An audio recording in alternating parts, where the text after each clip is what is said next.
क्या आपने कभी सोचा है अगर आप अपने स्मार्टफोन को 1 साल तक रीस्टार्ट नहीं करेंगे तो क्या होगा?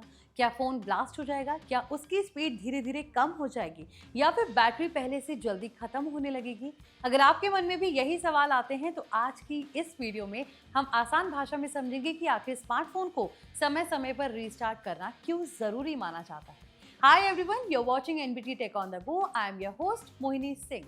हम में से ज्यादातर लोग अपने स्मार्टफोन को महीनों तक रीस्टार्ट नहीं करते। कुछ लोग तो नया फोन खरीदने के बाद तभी रीस्टार्ट करते हैं जब कोई सॉफ्टवेयर अपडेट इंस्टॉल करना हो। लेकिन क्या आपने कभी सोचा है कि लगातार महीनों या पूरे 1 साल तक बिना रीस्टार्ट किए फोन चलाने का असर उसकी परफॉर्मेंस पर पड़ सकता है?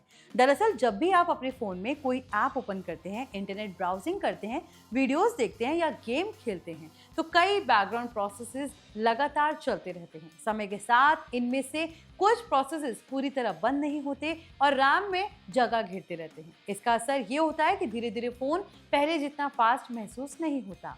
ऐप्स ओपन होने में ज़्यादा समय लग सकता है, मल्टीटास्किंग थोड़ी स्लो हो सकती है और कई बार फ़ोन बिना किसी वजह के हैंग या लैग भी करने लगता है। रीस्टार्ट करने का सबसे बड़ा फायदा यही है कि इससे बैकग्राउंड में चल रहे टेम्पररी प्रोसेसेस बंद हो जाते हैं और रैम फिर से फ्रेश तरीके से काम करने लगती है। सिर्फ परफॉर्मेंस ही नहीं, रीस्टार्ट का असर बैटरी पर भी पड़ सकता है। कई ऐप्स ऐसे होते हैं जो बैकग्राउंड में लगातार लोकेशन, इंटरनेट या नोटिफिकेशंस का इस्तेमाल करते रहते हैं। अगर किसी ऐप में बग आ जाए तो वो ज़रूरत से ज़्यादा बैटरी कंज्यूम कर सकता है। रीस्टार्ट करने के बाद ऐसे बैकग्राउंड टास्क रीसेट हो जाते हैं जिससे कि बैटरी ड्रेन की समस्या कई बार अपने आप ठीक हो जाती है। अब बात करते हैं मेमोरी की। स्मार्टफोन इस्तेमाल करते समय कई टेम्पररी फाइल्स और कैशे डेटा बने रहते हैं। हालांकि रीस्टार्ट करने से आपका पर्सनल डेटा डिलीट नहीं होता, लेकिन कई बार टेम्पररी सिस्टम फाइल्स रिफ्रेश हो जाती हैं जिससे ऑपरेटिंग सिस्टम ज़्यादा स्मूथ तरीके से काम कर सकता है। यही वजह है कि अगर आपका फ़ोन अचानक स्लो महसूस होने लगे तो सबसे पहले रीस्टार्ट करने की सलाह दी जाती है। सिक्योरिटी के लिहाज से भी रीस्टार्ट काफ़ी अहम माना जाता है। कई बार नए सिक्योरिटी अपडेट्स इंस्टॉल होने के बाद उनका पूरा असर तभी दिखाई देता है जब डिवाइस रीस्टार्ट होता है।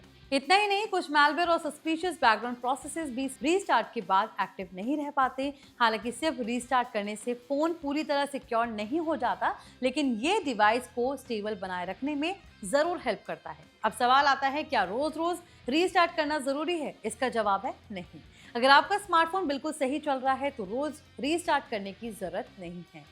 लेकिन एक्सपर्ट्स आमतौर पर ये सलाह देते हैं कि हफ्ते में एक बार या कम से कम 10 से 15 दिन में एक बार फ़ोन रीस्टार्ट कर लेना चाहिए। इससे रैम रिफ्रेश होती है, टेम्पररी ग्लिचेस खत्म हो सकते हैं और फ़ोन की ओवरऑल स्टेबिलिटी बेहतर बनी रहती है। अगर आपका फ़ोन अचानक स्लो हो जाए, ऐप्स क्रैश होने लगे, टच रिस्पॉन्स कम हो जाए या नेटवर्क से जुड़ी कोई प्रॉब्लम आए तो सर्विस सेंटर जाने से पहले एक बार रीस्टार्ट ज़रूर करके देखें। कई बार छोटी छोटी प्रॉब्लम सिर्फ इसी से ठीक हो जाती है। अच्छी बात यह है कि आजकल कई स्मार्टफोन्स में ऑटो रीस्टार्ट का फीचर भी मिलता है। आप चाहें तो उसे ऑन कर सकते हैं जिससे फ़ोन रात के समय या तय शेड्यूल के अनुसार अपने आप स्टार्ट हो जाएगा और आपको अलग से कुछ करने की ज़रूरत नहीं पड़ेगी। तो कुल मिलाकर स्मार्टफोन को रीस्टार्ट करना कोई जादू नहीं है, लेकिन ये छोटी सी हैबिट ज़रूर है जो लंबे समय तक आपके फ़ोन की परफॉर्मेंस को बेहतर बनाए रखने में हेल्प कर सकती है। इसलिए अगर आपको याद ही नहीं है कि आपने आखिरी बार अपना फ़ोन कब रीस्टार्ट किया तो शायद आज सही समय है। तो आई होप आपको ये वीडियो इन्फॉर्मेटिव लगा हो। अगर वीडियो पसंद आई हो तो इसे लाइक करें,